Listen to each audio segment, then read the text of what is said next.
Welcome to the SAG-AFTRA Foundation's Conversations at Home program. I'm Jenelle Riley from Variety.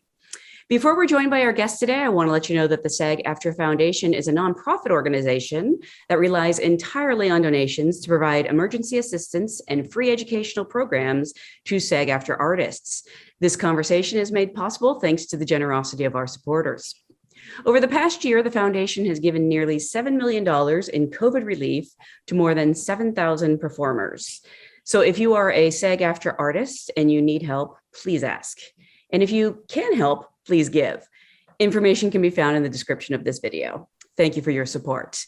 And now, without further ado, it is my pleasure to introduce SAG Award nominated actor Margaret Qualley, who plays Alex in Netflix's critically acclaimed limited series MAID. Thank you for being here. Hi, thank you for having me. This is an audience of your fellow actors. So I actually always like to start by asking, how did you get your SAG card? Oh, I don't have like a cool, I have a cool story, but mine is not like I did this commercial or whatever. I did a TV show. I did a TV show called The Leftovers. It was my first job. I was 18. I was really excited. And that's how I got it. Your first job was one of the greatest TV shows of all time? That's what I'm saying. It's not a story that makes people like you. It makes people be like, I got really lucky. Yeah. I was one of those people who was late to The Leftovers and started it at the start of the pandemic. And I have now watched it through 3 times.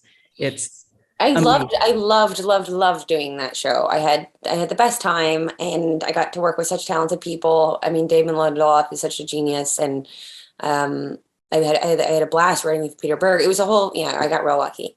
Wow. And now you are a SAG Award nominee for your work in Woo! Was that your reaction when you found out? I'm always curious. That was it. Exactly. That was exactly it. Were you was it one of those things? I know they announced these so ridiculously early in the morning. How did you get the news? My publicist texted me and called me maybe. And I was very excited. I mean, it's really exciting to me. I think it's just really special when the people that you admire and you look up to, see something in you. You know, it's exciting. I think it's just an audience that means a lot to me. Especially because there have been so many amazing performances this year.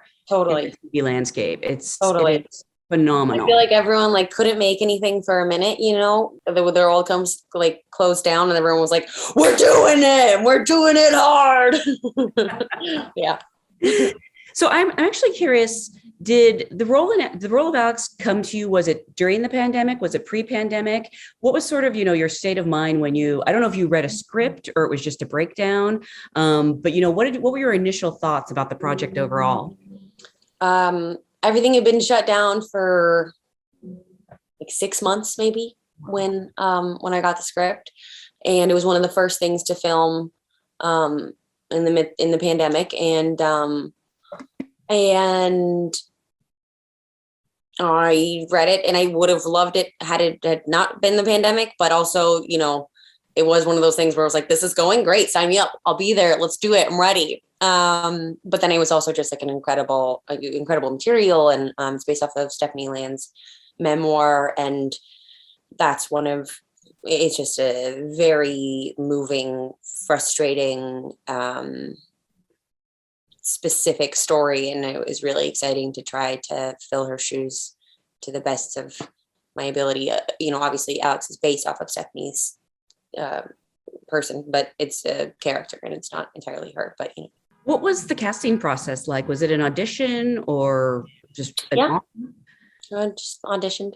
I don't think I've mentioned this, but I remember I did run lines with my mom on this, but she was reading for Regina, and when we were, because I didn't have a scene with my mom as part of the audition, but I did run lines with my mom with this, and she was reading Regina's part, which is kind of cute. That's so cool. What are your feelings on the audition process? Because I know it's such a strange process.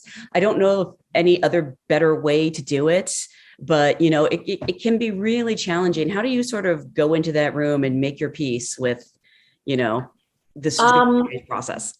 Well, the thing that I like about auditioning is that it's I get to show you the version of this that I'm kind of interpreting. And so that when I show up on set, you're not like surprised and disappointed, you know, like if you haven't auditioned, if you just met for it and then you're showing up on set and you're like, all right, so this is kind of what I was thinking, you know, I'm kind of in this world. Yeah. And they could be like, oh God, no, you know, like you're what the, ew.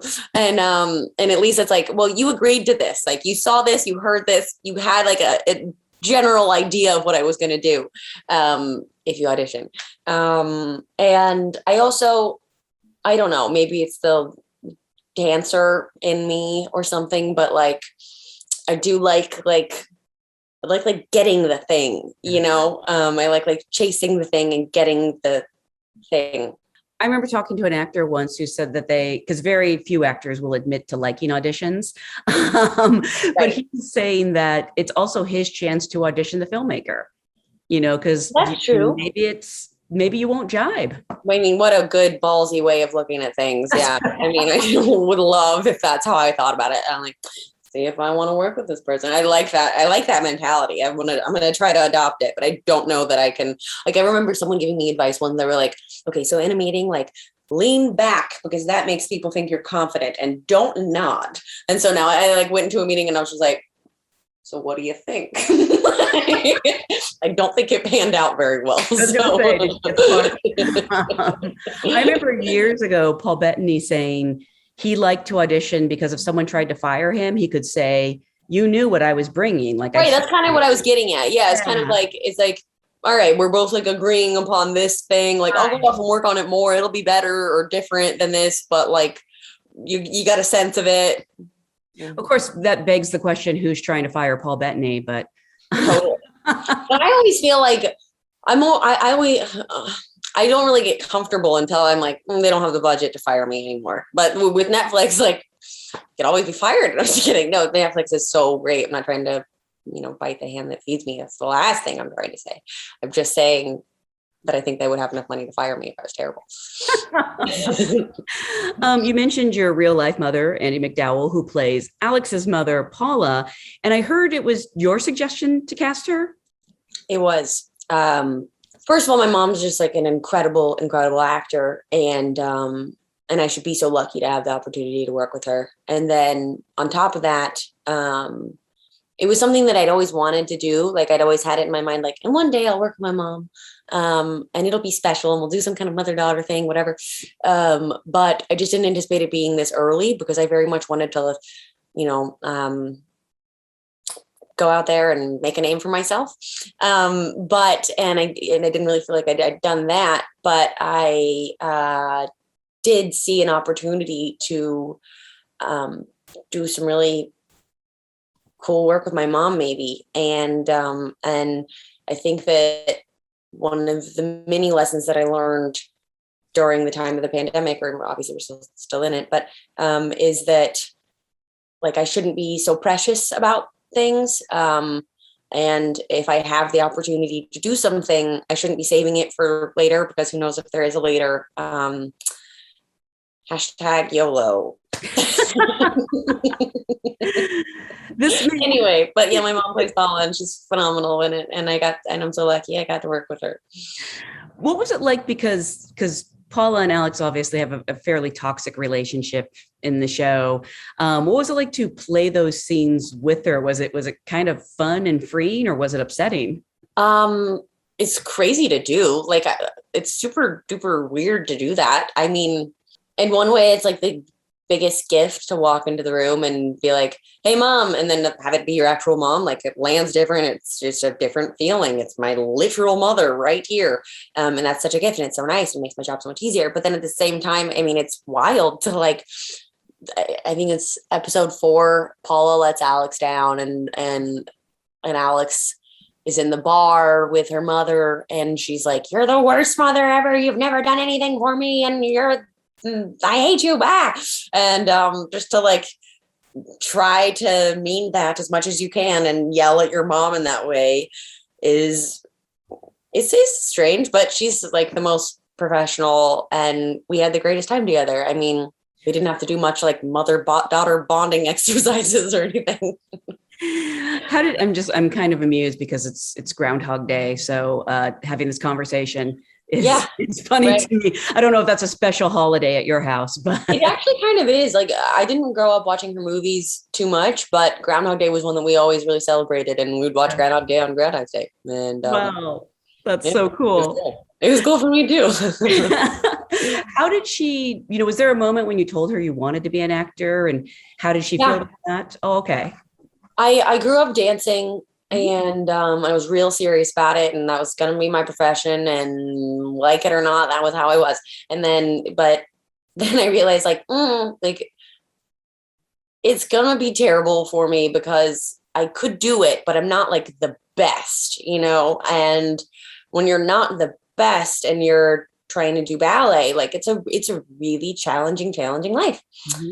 And I was about to drop out of high school and do an apprenticeship for a company and all of that. And then I realized I'd just kind of been, okay, this is way too long. Anyway, eventually I'm going to shift gears. I'm just going to cut to the fast track of when I did eventually want to be an actor. Told my mom, she was excited about it. In comparison to dance and ballet, it's actually like a more rewarding path. It's like, yes, it's could go wrong, but ballet could go wrong too. And if this one goes wrong, you at least might make money. And if ballet goes wrong or right, you won't make money. So I think from like a parent's perspective, it was a healthier career choice. And my dad was completely supportive of, not that he's in the conversation because he's not an actor, but of whatever I wanted to do and whatever I put my heart into. And I'm really lucky that I've been able to act professionally. Speaking of mothers and daughters, the maid hinges so much on the relationship between Alex and her daughter Maddie, and the chemistry between you and Riley, the actor who plays Maddie. How did you even begin to form that bond? Because it feels so authentic, and there's that old saying like you shouldn't work with animals or children, and I love watching children on screen because they can't lie. Yes. And, but the old saying is true. You shouldn't work with animals or children. I have 9 months of proof. You just shouldn't do it. No, but I love her and I'll be close to her for the rest of my life. Like, I talk to her all the time and she's just a sweetie pie. But there were real challenges of working with a 4-year-old. It was an exhausting process. And I was driven crazy, but also like love her so much. She was at once like my comfort blanket because I was away from home for 8-9 months, and having her sleeping in my arms was just the best feeling. And having her feel safe with me was incredibly rewarding. But like I didn't want her to feel like she was at work. She's a 4-year-old and she shouldn't be working. So I would work really hard to make her not feel like she was working, and but it wasn't just me. It was a group effort. Like I really relied on the crew to make it fun for everyone, like when she wouldn't want to do something, I would enlist the entire crew from, Jess, who operates sound, to Ian, who's operating the camera, to Misha, who's the best fucking PA that's ever been a PA.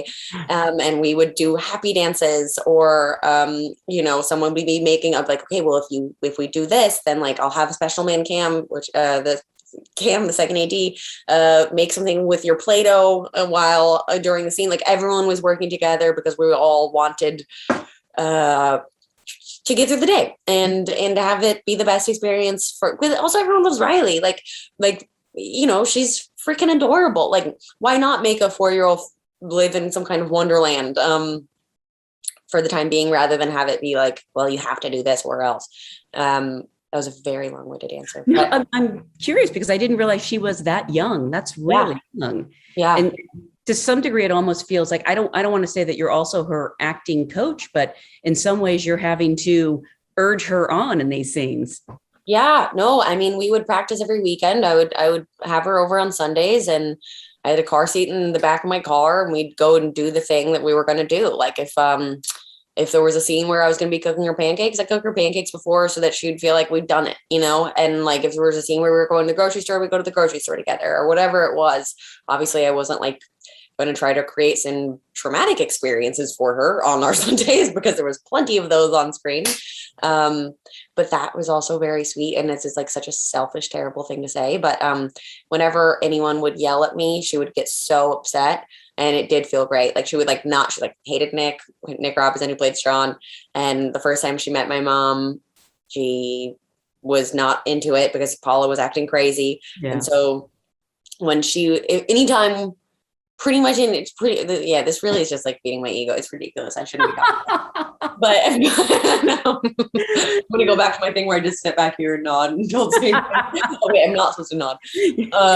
But it was a sweet thing where like a lot of the times when I am off camera and Riley is on camera, I'm actually laying on the floor because she would be too scared to be there in the presence of either my mother or Nick Robinson. Eventually they bonded up, and then I wasn't needed on the floor, which honestly was a little bit of a sad moment. But like the mother that's like kids that's excited to go to pre-K without like having like a part of like 100 goodbyes. I feel like I experienced that in like the smallest way that I could without being an actual mother. How else did you go about preparing to play Alex, and how much was the book a resource? Because I know it's based on the memoir, but I'm in the process of reading it now, and it's very internal. It's incredibly internal. Yeah. I didn't really do anything else. I just like hung out with Riley. I hung out with Riley all the time.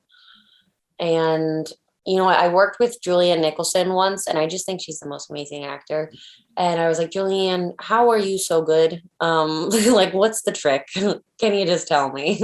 And her advice was very simple. Her advice was to, right before every scene, to just remind yourself that this is all really happening. And so I would just hang out with Riley so that like things could potentially actually happen. You know, she needs to be asleep in my arms. She's asleep in my arms, not somebody else's. So we can do the scene and we can have the day and I can feel connected to her. And then I would just try to tell myself that it was all really happening. And then I didn't, maybe this is like my way out of doing any extra work or research, but that was it. And I experienced kind of things in real time as Alex did, because the scripts are coming my way while we're already shooting. It's not like I know where it's going. And it's just another excuse for me to be lazy and be like, wow, you know, there's nothing I can really do. I just got to buckle up, you know? I think you're being modest, because I've talked to your mother and she said that, you know, this was really challenging. It's a hugely emotional and dramatic show. It has wonderful moments of humor as well, but, you know, you're in pretty much every scene, and that can really wear on a person. I know she was worried about you. I talked to your mom. This is not true. I talked to your mom. Your mom's out there and she's saying, no, that's the other great part about having your mom work with you is that, I don't know if you're familiar, moms love to talk about their children. So like, not only did I like get the best acting partner out there and get the opportunity to work with my mom, I now have my mom going around town being like, hey, did you see my daughter? Did you? Like, have you watched Maid? She's very good in it. Thank you, Mom. Thank you. You're also my mom. So it doesn't really like, people don't really believe you. But, no, I mean, she said that she felt it was taking a toll on you. I remember her talking about having to make you soup because it made me a lot. Well, yeah, I would get sick every weekend. I would, but we were shooting in Vancouver Island and a lot of exteriors because of COVID. We couldn't have that many people indoors, and so it was a lot of exteriors and a lot of rain. It rains just kind of all the time there, and so we're just outside in the rain. But, you know, there were so many great things doing. Like, I wouldn't change it for anything. I'm so freaking lucky. And the craziest part is that people watched it. Like, that's so nuts. That's it's a really like sad personal story. And it's shocking that people were into it. And I'm thrilled. And it's really a testament to everybody who's involved. And I'm really grateful. I'm actually curious about that because I knew it would be well received by critics when I saw it because it's such a fantastic show, but audiences really embraced it too. Why do you think it struck such a chord with people? I think that it struck such a chord because I think the answer to that sucks. I think the answer to that's not a fun answer. I think it's that everyone knows someone in their life who's in this position. You know, I think that people see either their mother or their sister or their friend, and whether they're connecting to the emotional abuse aspect of it or the poverty or just the systemic inequality, I think it hits home for a lot of people, and that sucks, but at least people are talking about it. It also does have humor, though, in the way that life can just sometimes kind of be darkly I fun. mean, the worst moments of my life usually are infused with incredible bursts of laughter, you know. So I think that's how you get through it. Yeah.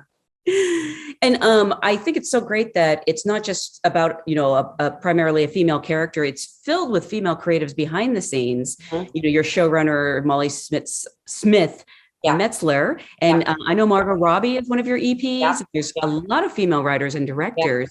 Yeah. I don't mean to like, you know, boil it down to something simple, but how do you think this series benefited from the input of so many talented women? A part of me feels like we're past that, and to a degree, you know what I mean? Cool. Like a part of me feels like we're almost to that point where it's like director, you know, instead of having to say female director because of the larger conversation at play. But at the same time, with this story, it is so specifically a female experience that it's almost it's really like a man can like intellectually understand it, but I think just and maybe I'm wrong here, but I think just like because of the way our culture works, that this exact experience, this exact those feelings really are females. We own this one, you know, like we own this one. Like it's like it's been our thing that we've had to deal with, and that but not that it's like on us to fix. It's certainly not. But yeah, I think that there's certain elements of the story that you can really only understand if you're a woman. Mm-hmm. What did end up being the most challenging scene or moment, you know, in the entire series for you? Things were hard for different reasons, you know, like sometimes the hardest thing was just literally getting Riley to say a line before like before she was pumpkin, because, you know, kids can only work a few hours, whatever. But emotionally, the hardest part was, I don't know. The first thing that comes to mind is there's a Q's episode, Q and Tran, who was the cinematographer who directed episode 8, and who did a great job. She, in her episode, Alex has the realization that Sean has basically tricked her again, you know, that like, that he's not better, and that like that she was stupid to be hopeful, that she was stupid to do it again, that she was stupid to come back. And just living through that one was hard. Yeah. I mean, it was like, but it was also, it's moments like that when you, those are also some of the best moments, you know, like when you really feel like you're like feeling the things. It's also really exciting. Like I really do love acting. Like I love doing it. And if you feel okay about something, like when you're like, okay, like that was okay. Like, but it's a great feeling. But yeah, that was hard. I think playing a character, I say character, even though she is, you know, based on a real person, but playing somebody like Alex, who is, you know, who ultimately holds on to this hope. I think that it would be a much better mindset to be in than, you know, playing someone who was like, you know, a villain or something. Oh my God. I mean, God, the heart that this woman has is just massive. And, you know, she'll have a terrible situation and find the best part of it and still have a smile on her face. You know, like, I think that was really the essence of the character, was like, no matter what, I have to find the light in every situation because I have a daughter. So it's not just me that has to be hopeful. I can't become lazy about this, you know, and eventually she is at the very end, you know, has a depression that is somewhat all consuming. But the engine was that like, yeah, the engine was just like sunshine and positivity and finding it no matter what, because you can't fail. Mhm. It's not an option. So was it kind of hard to say goodbye to Alex? I feel like every time you play a role, you learn a little bit about yourself through a character. I totally learned so much about it. It wasn't hard to say goodbye to her. No, like I love Alex. I loved playing Alex. And you have to love your character or else it just doesn't work. But Alex is the easiest person to love. I mean, like, who wouldn't love Alex? And I met someone on the street the other day that I think just like couldn't separate me from Alex, and she was with her son, and she was like, "This is a good person." And I was like, "I'm really glad you think so." Just because, but I'm like, I haven't endured that. I don't think you understand who I am, but I'm really grateful that you think so. Anyhow, saying goodbye for me, like learning lessons and saying goodbye are two different things. Maybe I'd learned so many lessons via the experiences that I was okay to say goodbye to it. I don't know. That's not to say that people that have a challenging time saying goodbye to the characters aren't learning lessons. But for me, I think that one thing in particular that was really interesting about this process is that because it took so long, I very much entered it as a different person that I was when I ended it. And that is, to me, the primary big difference between a series versus a movie, in the sense that because I don't have access to the scripts altogether in the beginning, and I'm very much just like, I'm on this ride, the things that I have to offer the character in the beginning are just completely different than what I have to offer at the end, So in this specific journey, I think regardless to whether or not you are facing financial obstacles or, personal relationships are leading to emotional violence or domestic violence or anything there. I think that just like the plight of being a woman is learning how to value yourself and to be okay with taking up space and recognizing that your experiences of the world are of value, that like the way that you are taking things in, it matters. And that your reality is your reality, and you're allowed to like fervently, passionately believe the way that you're processing things. And that like, just because if something feels bad, it's because it's probably bad, Yeah. And if something's hurting your feelings, it's probably because something's wrong is happening. Or if you're nervous, or it's like, we take on so many issues that aren't our own, and we blame ourselves for so much that's not our fault. And so my like hyper privileged version of that was also existing in real time with Alex. And that like, I don't know. I feel like I came out a more confident person. The process of her standing up for herself was also me standing up for myself. Is it weird that even watching her story, like I actually sort of felt that too? That would mean the freaking world to me. That would mean the world to me if you felt that. That would be the best. Like, I mean, that would be the absolute best. Yeah, it's so exciting to reach. I've never. I haven't been at the forefront of something that's reached an audience in this way that is talking about something that's so personal. And it's absolutely terrifying. But it's also like so rewarding and so special to me. And the response, particularly from women, has just meant the world. Yeah. It's such a special show. It's such a fantastic performance. I want to thank you so much on behalf of the SAG-AFTRA Foundation for being here today, for sharing the process with your fellow performers. And again, congratulations. I'm really honored to be a part of this whole conversation. And thank you for taking the time to talk to me. It's been great. Of course. And I'm going to talk to your mom some more. Well, tell her I said hi and to do a real good job on the PR for me.